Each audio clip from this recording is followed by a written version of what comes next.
Assalamualaikum warahmatullahi wabarakatuh. Saya Nurul Rahmanu. Ini 17/10/37 Prodi Administrasi Publik Karyawan dari mahasiswa Sisipko Raja Haji Tanjung Pinang. Oke, kali ini saya akan membahas tentang Corona di Indonesia. Nah, sebelum kita masuk ke perkembangan Corona di Indonesia, itu kita harus membahas dulu apa sih itu Corona gitu kan. Jadi menurut WHO atau World Health Organization, virus corona berasal dari coronavirus atau COV yang menyebabkan penyakit mulai dari flu biasa yang lebih parah seperti Middle East Respiratory atau disingkat menjadi MERS-CoV, dan jenis baru yang belum didefinisikan sebelum pada manusia. Nah, virus corona merupakan zoonosis, artinya ditularkan antara hewan dan manusia. Menurut penyelidikan yang telah dilakukan, SARS-CoV ditularkan dari kucing, luwak, atau yang lebih dikenal dengan musang ke manusia, dan MERS-CoV dari unta ke manusia. Namun, beberapa virus corona juga dikenal beredar pada hewan-hewan yang sebelumnya belum pernah menginfeksi manusia. Terus di sini juga ada COVID-19 adalah penyakit peradangan paru yang disebabkan oleh SARS-CoV-2. Gejala klinis yang muncul beragam, mulai dari seperti gejala flu biasa, yaitu batuk, pilek, nyeri tenggorokan, nyeri otot dan nyeri kepala, sampai yang berkomplikasi berat seperti pneumonia atau sepsis dan menular melalui kontak dengan droplet saluran nafas penderita.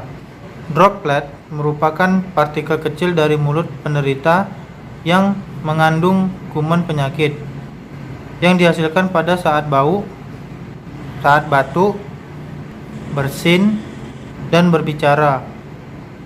Droplet dapat melewati sampai jarak tertentu, yaitu bisanya hanya 1 meter. Droplet bisa menempel di pakaian atau benda di sekitar penderita pada saat batuk atau bersin.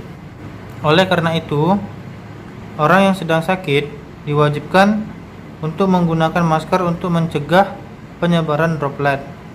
Nah, dari Organisasi Kesehatan Dunia WHO akhirnya resmi menyatakan bahwa virus corona atau penyakit COVID-19 sebagai sebuah pandemik lebih dari 2 bulan sejak wabah ini mulai terdeteksi di Tiongkok.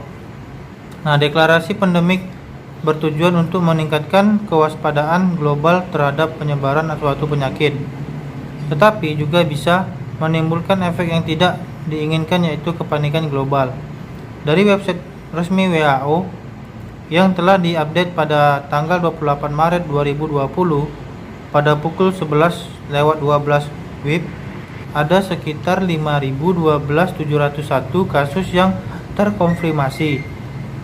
Terus 23.495 kematian yang terkonfirmasi, dan 202 negara, wilayah atau wilayah dengan kasus tersebut.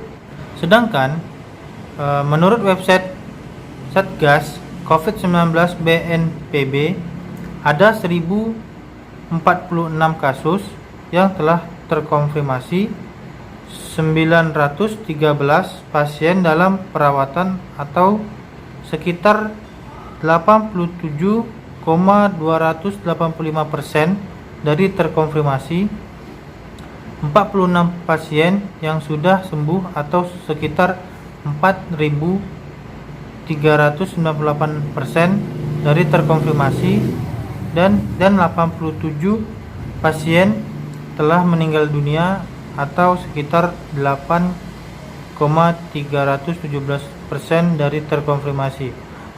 Selain daripada itu, untuk website Provinsi Kepri sekitar 1.579 orang dalam pengawasan ODP, 78 pasien dalam pengawasan PDP. 5 kasus terkonfirmasi positif Corona 19 dan 111 kasus terkonfirmasi negatif COVID-19. Bagi masyarakat Indonesia, seharusnya ikut melakukan instruksi yang telah dihimbau oleh pemerintah agar tidak keluar rumah jika tidak memiliki keperluan yang mendesak dan juga tidak terlalu panik di dalam permasalahan COVID-19 ini. Hal itu dikarenakan menurut psikolog Wen Dewi dari Himpunan Psikolog Indonesia (HIMPI) mengatakan kepanikan, cemas, dan stres dapat menyebabkan daya tahan tubuh menurun sehingga rentan terhadap penyakit. Jika seseorang stres atau panik, maka otak kita akan mengeluarkan hormon noradrenalin, yaitu hormon yang sangat beracun yang membuat fisik kita menjadi lemah sehingga akan sangat rentan virus COVID-19 masuk ke dalam tubuh kita. Terus yang harus kita lakukan untuk mencegah infeksi COVID-19 ini adalah dengan cara hidup sehat, selalu menjaga kebersihan, memakai masker jika sakit, dan cuci tangan dengan sabun selama 20 detik. Dan jangan lupa cuci tangan setelah menyentuh benda yang Anda sentuh, apapun itu. Mungkin itu saja penjelasan dari saya yang bisa saya sampaikan, walaupun singkat, padat, walaupun tidak padat juga. Jadi apabila ada kesalahan atau salah kata, mohon dimaafkan. Sekian video dari saya. Wassalamualaikum warahmatullahi wabarakatuh.